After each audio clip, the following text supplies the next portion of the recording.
Good morning. How are you?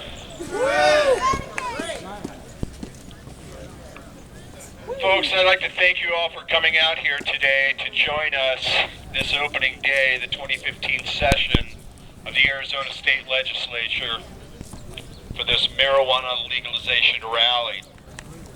My name is Darren Babin, and I am the State Director here in Arizona for the National Organization for the Reform of Marijuana Laws. Yeah! Today, we're here to stand in solidarity and to share with our elected officials and fellow Arizonans. It's time to legalize marijuana in Arizona. Not just legalize, but to decriminalize and to tax and regulate this plant once and for all. With respect to decriminalization, enforcing marijuana prohibition costs taxpayers an estimated $10 billion annually and results in the arrest of more than 693,000 individuals per year. In 2013, in the U.S., that equated to 79 arrests per hour. Oh, man. Here in Phoenix, we arrest approximately 9.8 people per day for simple marijuana possession. Approximately 3,600 people per year, all for non-violent possession of a non-toxic plant that has been proven in a landslide of recent studies to help a myriad of health conditions. Not everyone can afford a medical marijuana card due to being low income, but they are also not immune to the many horrible diseases and health conditions that afflict many. And in my position with NORML, I've personally met many people who fit this bill. They are not criminals. They are regular people just trying to lead productive lives without the toxicity and horrible side effects of pharmaceutical medications. Safer than pharma! This past November, voters in Oregon, Alaska, and Washington, D.C. voted to legalize marijuana. In Washington, it was by a 3-to-1 majority. Voters in these states are seeing the very thing that we've come to understand here in Arizona. It's time to stop treating marijuana as the world's most dangerous drug, because that just isn't true. There are those in this state that would have us believe that the marijuana special interest is a big train that everyone has gotten on and to try and make money from this legalization movement. Well, I have news for you.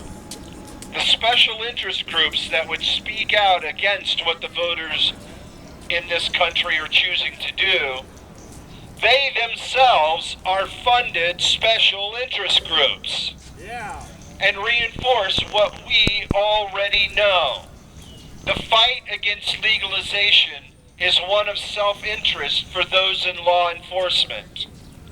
Promotions for law enforcement and raises are based upon arrests and convictions. Fuck the DEA. Woo! Federal funding also comes for local law enforcement that seeks drug enforcement dollars. There's no mystery why prosecutors and law enforcement are so vehement to maintain the status quo. Now let's turn to some pretty astounding facts that we already know. Colorado, being the first state to tax and regulate the sale of marijuana to adults 21 and over, has benefited from a decrease in crime rates, a decrease in traffic fatalities, an increase in tax revenue alongside additional economic earnings from marijuana retail stores. In the 10 states, in Colorado, in the first 10 months, they reported approximately $40 million in tax revenue. Violent crime decreased by 2.2%. Burglaries decreased by 9.5%. Yeah. Overall property crime decreased by 8.9%. They created 10,000 jobs. Yeah. Colorado is at its lowest unemployment rate that it's ever had in many years. It's a boondoggle is what it is. The big one, the Colorado Department of Health, and if anyone from MatForce is around or listening, please take note. The Colorado Department of Health and Environment also appears to show post-legalization marijuana use among Colorado teens was lower than the national average, having dropped from 25% in 2009 to 20% in 2013. This shows that state and local authorities have more control over marijuana and its access, making it more difficult for our youth to acquire. With regulation, there are less dealers on the street. As the black market is dealt a blow, it becomes much more difficult to acquire. As with alcohol, it requires an ID to purchase.